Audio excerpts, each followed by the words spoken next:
What's up, guys? Welcome back to Newswave. Hopefully you had a good weekend overall, got a chance to marathon a bunch of Octopath Traveler or play through it, or I guess just look around at reviews and impressions and you're waiting to get it. I've been playing it. I will say I spent a good chunk of time on Saturday and then Sunday playing it, and so far I am enjoying it.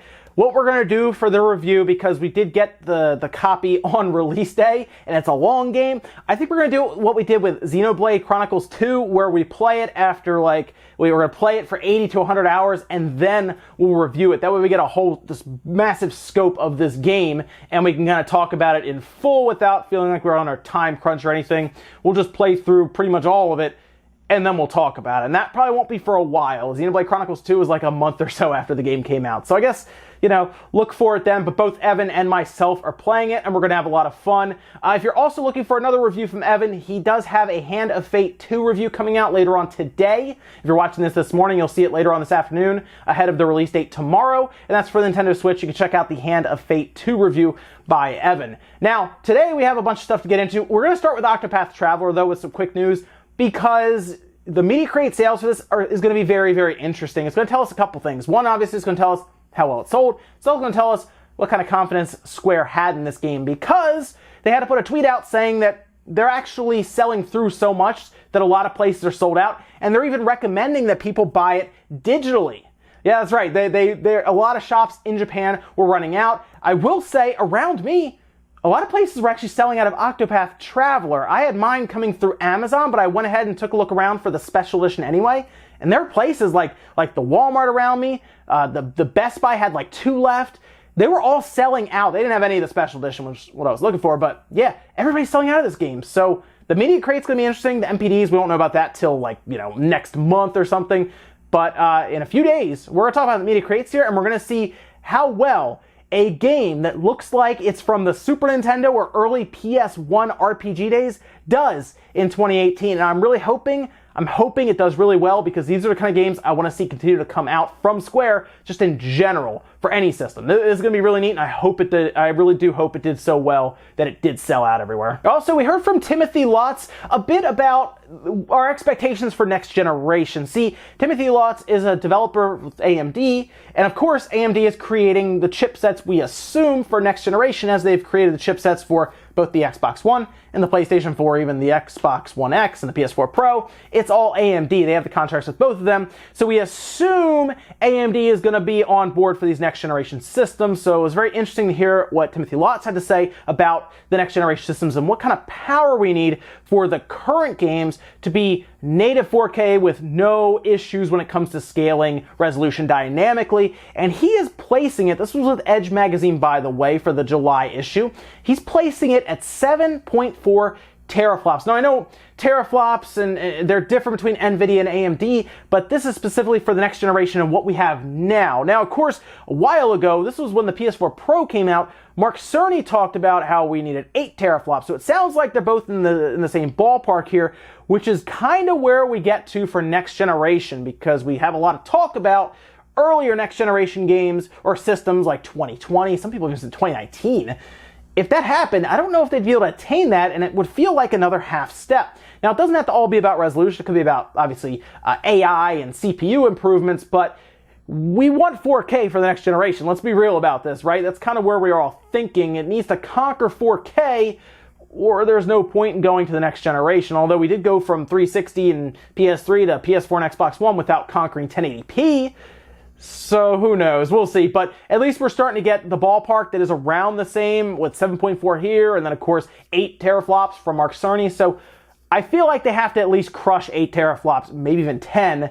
So it'd be worth going to the next generation. All right, guys, some of the quick news out of the way. Let's get into some of the bigger stuff. We're going to start with probably one of my favorite pieces of news, by the way, over the weekend, because you look at it and it's so hard to believe that it's just funny. Seriously, look at this. So, Aliens Colonial Marines. I say that to some of you, and some of you probably just shuddered, or you're like, oh man, this game. So, a while ago, we're talking like 2013, 2014, there was some build-up for this game, because some of the trailers they're releasing that they say were in-game real time, and they showed tremendous AI. Seriously, like, we saw some very smart enemies that you would fight against, of course, the different aliens and everything, and the problem was, when the game came out, everything in the trailer seemed very scripted or just overblown, and a lot of the enemies were really dumb, the visuals weren't that good, and it got to a point where there's even a class action lawsuit against Gearbox in this game.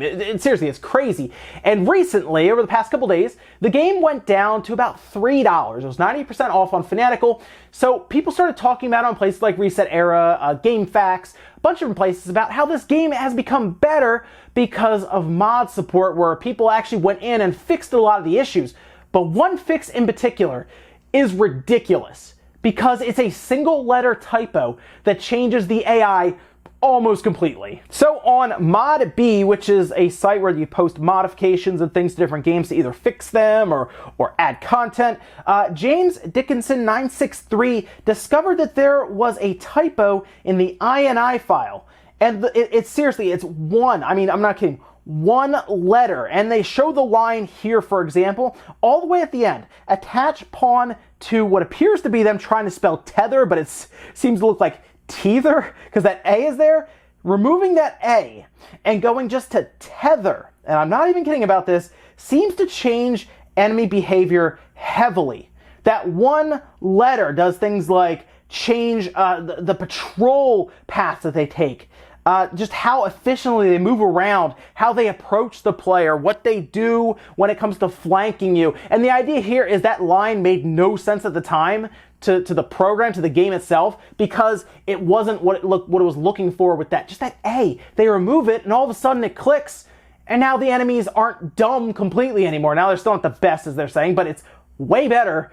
And now everyone's looking at this like, this game seriously was this poor that there was a typo that just on top of everything else caused the enemies to not function correctly at all. One typo. I mean, seriously, think about that. Gearbox released the game on the PC. It's been like this for years since it came out back in 2013, 2014, and they just now figured this out. It's crazy to me to see this, and it's kind of hilarious at the same time. It's hard to believe. It's one of those things that almost, like when I read it, I was honestly speechless looking at it. I was like, wow, a single typo that went through the cracks of Gearbox up until now, where somebody looks at it and says, oh, they put an extra A in there. Let me delete that. Oh, look, the enemy's not dumb anymore. How crazy does that sound? Next up, let's talk about a new Switch accessory. Has me a little concerned, as you'll probably understand as we talk about it. The idea here is Bionik Gaming is going to be replacing the dock, the standard dock that we use, with a more travel-friendly cable. Yes, it's going to be a single cable, as you're seeing a picture here of it.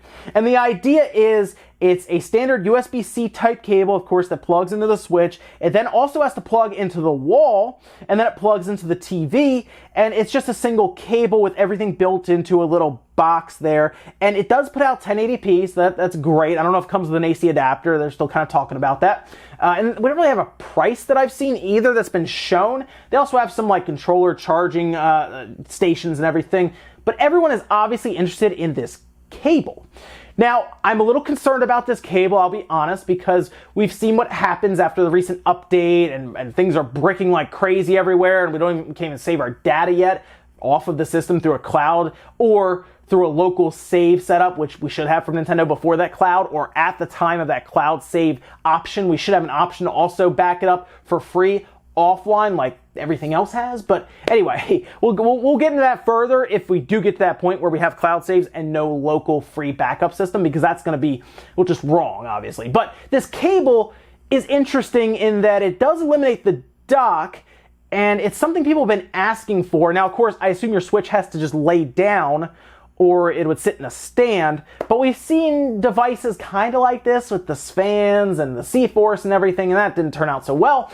But I guess they're going to release this with a warranty for your Switch, or I don't know. This is concerning because we've seen what's happened, and a lot of places have backed off of the dock. This seems to be something they're kind of going forward with here, and I don't really know who's going to want to buy this after all the stuff that's been bricking. You guys let me know if you'll even try this. It's a cool idea on paper. Obviously, it's a cable that I guess you can wind up and put in a bag, but I don't know if anyone really wants to try anything that's not first party specifically from Nintendo, which leads me to ask Nintendo, why have you not created a dock for travel, or one that's smaller, or a cable. Like, it seems like that's some of the easiest money ever to make, as people have even taken the dock, like myself, taken it apart and put it in just a smaller shell because the board in there is like this big. So sure, a cable, okay. Third party, Nintendo, I don't really know why I haven't made a travel dock yet or a cable like this, but maybe we're getting to that point where you should do that, since we just simply can't trust third-party devices at this point, even if it's super high quality. And in our last bit of news, let's talk about another weird situation. We just talked about Alien Colonial Marines. Let's talk about a weird situation that involves Nintendo. I have a hard time saying their company name, Colopal, and the courts, and then a new video game. Yeah, that's right. So the two companies, Colopal and Nintendo,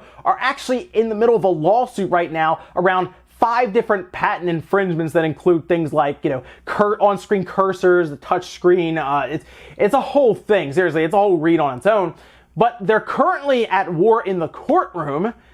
But Colopal is still developing a game for the Switch, and they just announced it the other day. And it's not coming out till 2020, but they had a full live stream. They showed the game off, and it seems to be kind of in the same idea of some of their cell phone games, but not like those. It looks similar to the idea where it's an action RPG, but they specifically said this is a new game that they're developing for the Switch, using obviously ideas and just experience from developing those games that are on iOS and Android devices currently. Although after a year, I believe they went under in everywhere but Japan. Anyway, this came out in 2020, and it's part of their White Cat project, or in Japan, it's known as Shironiko Project, and it's a developing project for 2020. Yeah, that's right, they announced it already, and it's just not out for a long time. But it looks, at least from the trailer they showed, it looks pretty cool, but they really haven't showed much in terms of actual gameplay of them sitting down and playing it. I honestly just thought it was hilarious that they're in the middle of the courtroom right now with Nintendo, and they're developing a full game for the system that they're technically at war with right now over actual patent infringement. Now, Nintendo did clarify in a statement that things that are going on in the courtroom is completely separate from their game development business, so they're probably not even in like the same section or even maybe in the same building, right? Where they're working with them, and then, of course, they're warring with them in another building for the courtrooms. It was just very funny, but I am curious to see what they come up with here. From a team that is used to developing on cell phones and everything, if this is an all-encompassing game that doesn't have the microtransactions, the free-to-play aspect, then it is a straight-up, you buy it, you play it, and it's an action RPG, I'm okay with that. 2020 is a long time. I don't know why they didn't just announce it next year or at the beginning of 2020, because they did this on their own live stream, so they weren't like set up for an event that they had to do it for, like a Gamescom or an E3. This was just their own live stream. They probably could have waited till next year, but maybe they want to build the hype and show that they're still interested in the system despite fighting them in the courtroom. Anyway, that's going to do it here, guys, for today in Newswave. If you enjoyed the video, make sure you hit the like button. If not, hit the dislike. And leave comments down below about everything we talked about today. If you're new here and you enjoy these videos, make sure you guys get subscribed. A little button next to me now. We have a lot of fun here with gaming news and technology, and we do this every morning, 8 a.m. Eastern Time. And guys, I'll see you tomorrow morning.